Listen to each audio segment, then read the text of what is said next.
Rukmini Vasanth deep fake AI video ಪ್ರಕರಣ ಅಶ್ಲೀಲ ಚಿತ್ರಗಳನ್ನು ಪೋಸ್ಟ್ ಮಾಡಿದವರ ಪತ್ತೆಗೆ ಕ್ರಮ. ಸಿಸಿಬಿ ಪೊಲೀಸ್ ಸರ್ವಿಸ್ ಪ್ರೊವೈಡರ್ ಕಂಪನಿಗಳಿಗೆ ಪತ್ರ. ಎಐ ಪೋಸ್ಟ್ ಹಂಚಿದ ಐಡಿಗಳ ಮಾಹಿತಿ ನೀಡುವಂತೆ ಕೋರಿಕೆ. 16 ಐಡಿಗಳ ಮೂಲಕ ಪೋಸ್ಟ್ ಮಾಡಿರೋದು ಗಮನಕ್ಕೆ. ಉದ್ಯೋಗ ಆಕಾಂಕ್ಷಿಗಳಿಗೆ ಸರ್ಕಾರದಿಂದ ಸಿಹಿ ಸುದ್ದಿ. 100 ದಿನಗಳೊಳಗೆ 15,000 ಶಾಲಾ ಶಿಕ್ಷಕರ ನೇಮಕಾತಿ. 15,000 ಶಿಕ್ಷಕರ ನೇಮಕಾತಿಗೆ ಆರ್ಥಿಕ ಅನುಮೋದನೆ. 3 ತಿಂಗಳಲ್ಲಿ ಪ್ರಾಥಮಿಕ ಶಾಲಾ ಶಿಕ್ಷಕರ ನೇಮಕಾತಿ. ಮುಂದಿನ ವಾರವೇ ಶಿಕ್ಷಕರ ನೇಮಕಾತಿ ನೋಟಿಫಿಕೇಶನ್. ಸದ್ಯ ಶುಭಪುಂಜ ಡಿವೋರ್ಸ್ ವಿವಾದವಾಗಿ ಭಾರೀ ಚರ್ಚೆಗಳು ನಡೆಯುತ್ತಿವೆ. ಡಿವೋರ್ಸ್ ಬೆನ್ನಲ್ಲೇ ಪೋಸ್ಟ್ ಒಂದನ್ನು ಶೇರ್ ಮಾಡಿ ಮನವಿ ಮಾಡಿದ ನಟಿ, ನನ್ನ ವೈಯಕ್ತಿಕ ಜೀವನದ ಬಗ್ಗೆ ನಿಮಗೆ ಖುದ್ದಾಗಿ ತಿಳಿಸುತ್ತೇನೆ. ನನಗೂ ಸುಮಂತ್ ಅವರಿಗೂ ಸ್ವಲ್ಪ ಸಮಯಾವಕಾಶ ಕೊಡಿ. ಮಾಧ್ಯಮದವರಿಗೆ ಮನವಿ ಮಾಡಿಕೊಂಡಿರೋ ಶುಭಪುಂಜ.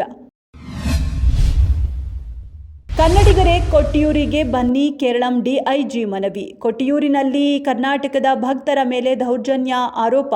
ದೇವಾಲಯಕ್ಕೆ ಭೇಟಿ ನೀಡಬೇಡಿ ಎಂದ ನೊಂದ ಕನ್ನಡಿಗರ ಬೆನ್ನಲ್ಲೇ ಕಣ್ಣೂರು ಡಿಐಜಿ ಯತೀಶ್ ಚಂದ್ರ ಕನ್ನಡದಲ್ಲೇ ವಿಡಿಯೋ ಸಂದೇಶ. ದೇವಸ್ಥಾನದಲ್ಲಿ ಕನ್ನಡ ಬೋರ್ಡ್ಗಳು ಹಾಗೂ ಅನೌನ್ಸ್ಮೆಂಟ್ ವ್ಯವಸ್ಥೆ.